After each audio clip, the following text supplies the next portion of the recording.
All right, what up, guys? Welcome to this podcast. However you're listening to this, that's pretty cool. We're gonna talk about, and by we I mean Grant, and we're gonna talk about our strategies, maybe to talking to girls, maybe our strategies in trying to get in a relationship, or maybe even out of one. Who knows what's gonna happen on this talk? So, guys, sit back, relax, crack open that Sprite, and G Money, go ahead and start us off. Yeah, so basically, I guess the main idea of this is just like we've all like if you're a guy actually that's not a good way to start that. I'm trying to if you like people like you want to like everybody's nervous to or most people are nervous to talk to their crush. Like we've all had that like the feeling in your stomach. You're like okay, you start sweating. You're just your stomach, your heart, butterfly, the whole 9. And so I guess like a strategy. I don't know. Now that I think about it, I've never actually had to think about a strategy. I never had a strategy. I just kind of like. But I don't know. This sounds cliche, but the best thing I can say is like be yourself because you don't want somebody to like fall in love with like a fake you, or like start liking a fake. You got fake. What is it? Fake people showing fake love to you. Yeah. All right, fair enough. By the way, if you guys hear us randomly laughing or something, we're playing Super Smash Brothers, so something crazy might happen. Anyway, though, in terms of strategy for me, I like wholeheartedly agree with Grant about being yourself. The thing for me though is that first off, you have to establish in yourself what does it mean when I like a girl, or what does it mean when I like a guy. Yeah, is it infatuation or do I like genuinely like this there's that, person? And like it's like you have to know yourself. So for me, I know I like a girl, like even with the one I like now, like if we're in the same place together or something, there's gonna be a time where like she walks in the room and my heart just starts beating super fast, and then my focus and maybe my attitude changes just by her being there. And like I know I know that automatically, like of course, like this is a girl that I like. So then my strategy, like if you guys know me, I'm kind of crazy sometimes, or kind of wild. So it'd kind of be that directed towards her. But then obviously I have to kind of play it cool, maybe be smart or whatever. I'm still being myself, but I'm just elevating myself to a higher level, be that alpha male, if you will. What was it from Chronicle? Apex Predator? I don't remember. I didn't watch Chronicle. Are you serious?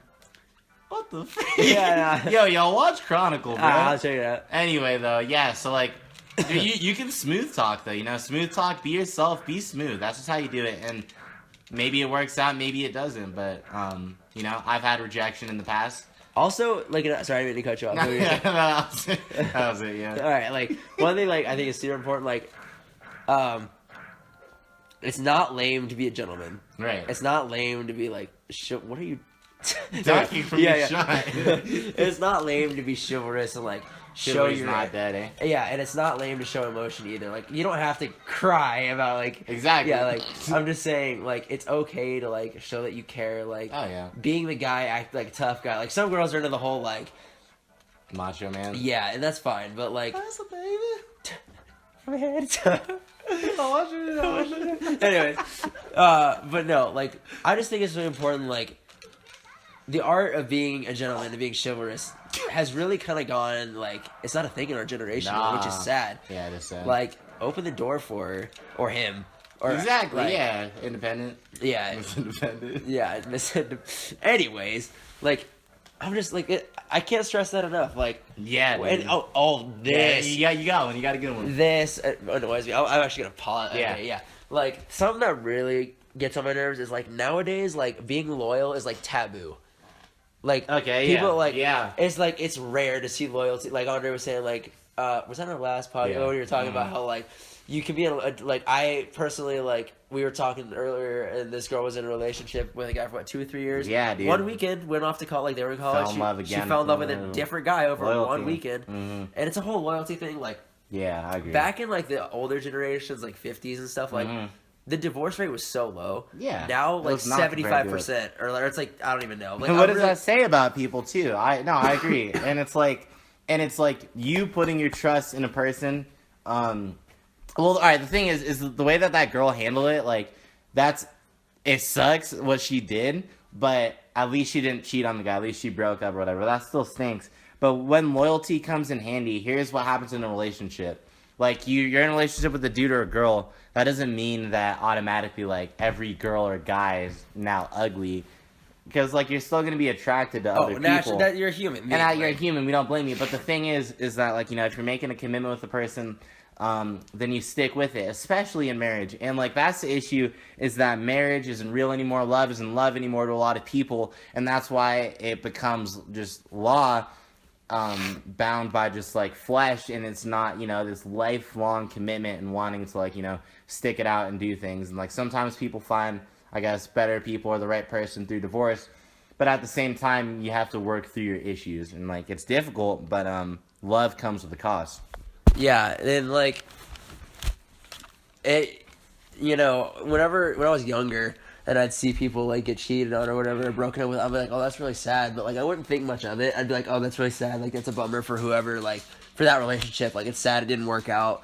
Like hopefully everything goes well. But like now that Andre and I are both in a position that like we really truly care about like the girls that we're with, and like we want to see a future with those girls. Like I personally like I think about it all the time, and it like makes me so sad to think about like her like cheating on me, or her breaking up with me for another guy. Like, and obviously you can't make somebody like you. Like that's just but it hurts to think about, because like you want to.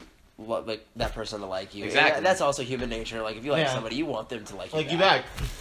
So I don't know. It's just it's weird that things like how you grow up and you just think differently about things in relationships. Oh yeah, and I think everything comes with age. Wisdom comes with age. Experience comes with age, and we just hope to learn, I guess. There's never going to be a point, obviously, where Grant and I are like, oh, you missed me completely. Yeah, I did. And you die. There's never going to be a point where Grant and I were like, oh, cool. We're 53. We now understand every aspect of relationship and how to make it. There really is. Nobody knows every aspect. Nobody knows that. And, like, we understand that. But what we also grasp is, oh, free! Oh! what we also see and understand is the fact that as we grow older, we are going to mature. And we are going to learn how to handle relationships better. And that's going to be kind of cool. It's going to be cool to put ourselves in a position of trust with another person and hopefully live a lifelong commitment with them. So that would be cool to one day podcast with our wives, do like a tag team podcast. I literally have never thought of that till now. And then we usually to like show them these podcasts, like what we talked about. Like, because they don't know we're That'd be crazy. They don't know we're doing this. Yeah. Our wives could be born right now. Could be what? What, 18 years younger than us? Almost 19 for you. Yeah, almost 19. You too, you're only a month behind me. Yeah. For real though, but we do got some goals on our mind, some money on our mind, and I never given up. Yeah. We have goals in our mind right now, and like we're committed, and that's like we're putting that to practice as of right now. So we'll keep you guys in touch to see what happens with that.